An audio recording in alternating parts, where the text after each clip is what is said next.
అందరూ నమస్కారము. మనకు ఐపీఎల్ 18th సీజన్ వచ్చేసి మనకు March 22 స్టార్ట్ అయింది ఇండియాలోన. సో దీనికి సంబంధించి మన రాజశ్రీ మాకు ఎస్పీ అనంతపురం జిల్లా ఎస్పీ గారి ఉత్తర్వుల మేరకు ఎక్కడ కూడా బెట్టింగ్ జరగకూడదని చెప్పి ఆదేశాలు ఇవ్వడం వలన మాకు ఈ బెట్టింగ్ గురించి, క్రికెట్లో బెట్టింగ్ గురించి పక్కా సమాచారం వచ్చింది మాకు.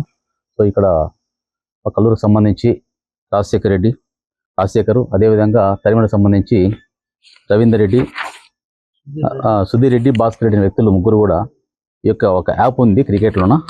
ఆ యొక్క యాప్లో క్రిక్స్ యాప్ ఉంది. దాంట్లో నా పాయింట్స్ ఉంటాయి. దానికి ఆ పాయింట్స్ రేటింగ్ని బట్టేసి వీళ్ళు ఎవరు మ్యాచ్ గెలుస్తారు, ఎవరు విన్ అవుతారు అనేది దాని మీద ఈ యొక్క ప్రజల్ని చాలామందిని వాళ్ళు ఆశ చూపించేసి వాళ్ళకి పెట్టిన రూపంలో అమౌంట్ తీసుకోవడము.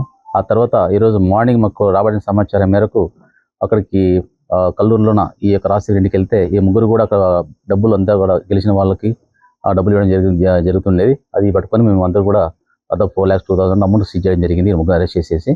సో ముఖ్యంగా మేము కోరేది ఏంటంటే చాలామంది బెట్టింగ్లో అమౌంట్ చాలామంది కోల్పోతుంటారు. వాళ్ళు గెలిచేది ఉండదు కానీ అంతా ఓడిపోయేది ఉంటుంది. కాబట్టి చాలామంది ఈ బెట్టింగ్లో అమౌంట్ లాస్ అవుతుంటారు. కాబట్టి ఎవరు కూడా బెట్టింగ్ జోలికి పోకూడదని చెప్పి మేము కోరుకుంటున్నాము. సో ఈ విధంగా ముగ్గురిని కూడా మేము అరెస్ట్ చేసి వాళ్ళ స్వాధీనం పరుచుకొని కేసు నమోదు చేయడం అయింది. దీనికి సంబంధించి మన సింగమల సిఐ గారు, గాజున ఎస్ఐ గారు, సింగమల ఎస్ఐ గారు వీళ్ళందరూ కూడా సమాచారం మేరకు మార్నింగ్ రైడ్ చేసి వీళ్ళందరూ కూడా పట్టుకోవడం జరిగింది.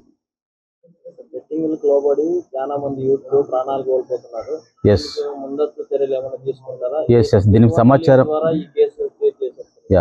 మాకు వచ్చిన సమాచారం మీరు పట్టుకోవడం జరిగింది.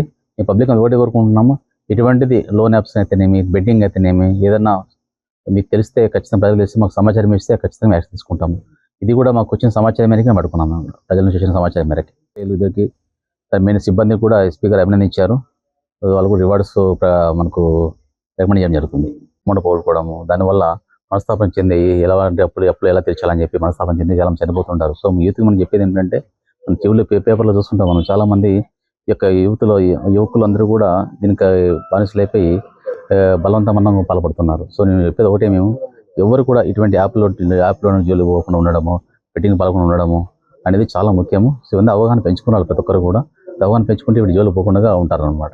సో కాబట్టి పేరెంట్స్ కన్నా గమనించాలి వాళ్ళ పిల్లలను కూడా, వీళ్ళు ఎంత డబ్బులు అప్పులు చేసుకున్నారా, బయట ఏమైనా బెట్టింగ్లు ఆడుతున్నారా అని చెప్పేసి కొంతవరకు పేరెంట్ యొక్క వాళ్ళు కూడా బాధ్యత తీసుకొని నిఘా పెడితే ఇవన్నీ కూడా జరగకుండా ఉంటాయి. అవగాహన కల్పించాలి. మేము కూడా చాలామంది చెప్తుంటాము ఇటువంటి జోలు పోకూడదని చెప్పేసి. చాలామంది మధ్య లోన్ యాప్లు పోవడము, అదేవిధంగా బెట్టింగ్ పాల్పడి ఈ విధంగా అమౌంట్ పోగొట్టుకోవడం వల్ల ఎలాంటి అప్పులు తీర్చడానికి ఎలాంటి మార్గం లేక వాళ్ళు ఆత్మహత్య పాల్పడుతున్నారు. ఇది చాలా బాధాకరమైన విషయం. తల్లిదండ్రులు పిల్లలు కోల్పోవడం వల్ల చాలా మంది సఫర్ అవుతుంటారు పేరెంట్స్ కూడా. సో అటువంటి వాళ్ళు జోలు పోవడం ఉంటే చాలా మంచిదని చెప్పి మేము భావిస్తున్నాం.